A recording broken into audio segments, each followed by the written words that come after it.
சமீபத்தில நிக்கோபார் தீவுல மிகப்பெரிய ஒரு துறைமுகம் கட்டுவதற்கான திட்டம் தீட்டப்பட்டு கிட்டத்தட்ட 72,000 கோடி முதலீடு அதில செய்யப்படுகிறது. ஆனா, இத பண்ணக்கூடாது. இத தடுக்கணும். இந்த துறைமுகம் அங்க வரக்கூடாதுன்னு ஒருத்தர் துடியா துடிக்கிறார். அவர் ராகுல் காந்தி. அவர் அதுக்கு சொல்லக்கூடிய காரணம் என்னன்னா, அங்க ட்ரைபல்ஸ் அதாவது பழங்குடியினர் இருக்காங்க அங்க. அதனால அங்க எவ்வளோ பேரா இருக்காங்கன்னு கேட்டா 300 பேர் இருக்காங்க. அதனால நீங்க அந்த திட்டத்த செயல்படுத்தக்கூடாது. அதனால அவர்கள் பாதிக்கப்படுவாங்க. எவ்வளவு அக்கறை உங்களுக்கு? திடீர்னு பழங்குடியினர் மேல.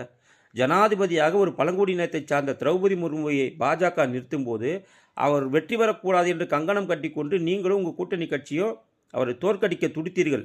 அப்ப தெரியலையா அவங்க பழங்குடியினர்ன்னு? திடீர்னு என்ன உங்களுக்கு பழங்குடியினர் மேல இவ்வளோ பெரிய பாசம்? உண்மையிலேயே உங்களுக்கு பழங்குடியினர் மேல பாசம் இருந்தா நீங்க என்ன பண்ணியிருக்கணும்?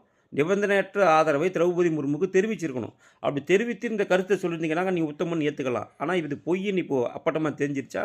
இதைவிட முக்கியமாக இந்த துறைமுகம் ஏற்படுத்தப்பட்டு, இந்த துறைமுகத்தில் பகுதியில கடல் ஆழப்படுத்தப்பட்டா, நெறைய பலன்கள் இந்தியாவுக்கு சாதகமா கிடைக்கும். எப்படி ஹார்மோஸ் ஜலசந்தில சில நன்மைகள் ஈரானுக்கு கிடைக்குதோ, அதேபோல நம்ம இந்தியாவுக்கும் நிறைய நன்மைகள் இதில கிடைக்கும். ஏன்னா சுத்தி போகாத கப்பல்கள்லாம் அதுக்குள் நாம அந்த ஆழப்படுத்தக்கூடிய கடல் வழியாக செல்லும்போது, அதற்கான வருவாய் நமக்கு கிடைக்கும். இதைவிட முக்கியமாக இந்தியாவின் பாதுகாப்பிற்கு மிகப்பெரிய ஒரு பொக்கிஷமாக அந்த துறைமுகம் அமையும். இந்த துறைமுகம் அமையப்பெற்றால் சைனாவுடைய எந்த ஒரு கப்பலுமே, முக்கியமாக அவர்களுடைய அணு ஆயுதம் தாங்கிய நீர்மூழ்கி கப்பலாக இருக்கட்டும், போர்க்கப்பலாக இருக்கட்டும், நம்ம கடல் எல்லைக்கு அப்பாற்பட்டு நிறுத்த முடியாது. ஏன்னா, நாம அத கண்காணிப்போங்கிற காரணத்துக்காக அவன் வரமாட்டான். ஆனா, அவன் வரவேண்டும், நம்மளை அச்சுறுத்த வேண்டும் என்று ராகுல் காந்தி நினைக்கிறார். அதனால தான் இந்த துறைமுகத்தை அவர் தடுக்க பார்க்கிறார். ஆக ஒட்டுமொத்தமாக ராகுல் காந்தி அவர்களே, இந்த இந்த நிக்கோபார் தீவ நாம ஒண்ணும் தாரை வார்க்கல, விக்கல. அங்க மாறாக நம்ம பாதுகாப்பிற்காக அங்க துறைமுகம் கட்டுறோம். ஆனா, நீங்க இந்தியாவிற்கு சொந்தமான தமிழக மீனவர்களுக்கு மிகவும் முக்கியமான கச்சத்தீவை தாரை வார்த்து வித்துட்டு,